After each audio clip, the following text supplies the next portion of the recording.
It's February the 21st. Good morning. Happy Saturday, everybody. Meteorologist Robert Suhr. Another look at your forecast. We had that severe weather earlier in the week, giving us some beneficial rainfall. In fact, over the last 7 days in Bowling Green, just about an inch of rainfall has fallen. And we need the rain because a good part of the tri-state dealing with abnormally dry conditions and even some moderate drought here. Now, remember, abnormally dry does not technically count as being in a drought, but you're right up to that line. You see near the Tennessee border, that's where we definitely are seeing drought conditions, and we need the rain. And we're going to see some more precipitation a little bit this weekend. I think a better chance as we get into Wednesday of more widespread showers returning. In terms of precipitation over the next 6 to 10 days across the tri-state, you don't see any shading here.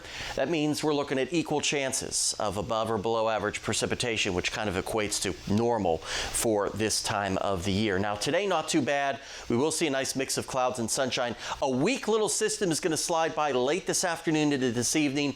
Maybe a little bit of drizzle or some wet snowflakes. The main story is a powerful nor'easter that's going to develop off the eastern seaboard.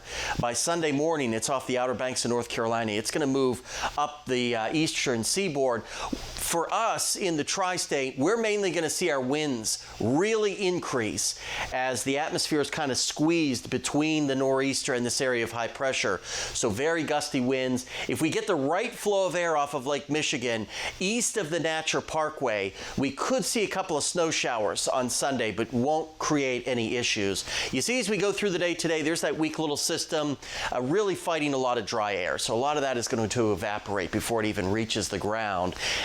Then we clear out tonight before the winds really start to increase. And you see, even by Sunday morning, could see a couple of flurries. And then here comes some of the snow shower activity. Again, mainly along and east of the Natcher Parkway. But overall, Sunday's going to be quite blustery. Right around 50 today in Bowling Green with that stray afternoon sprinkle or so. You see temperatures for your area, upper 30s north of the Ohio River. Tonight, 20s for everybody. Winds starting to increase as we go, especially after midnight.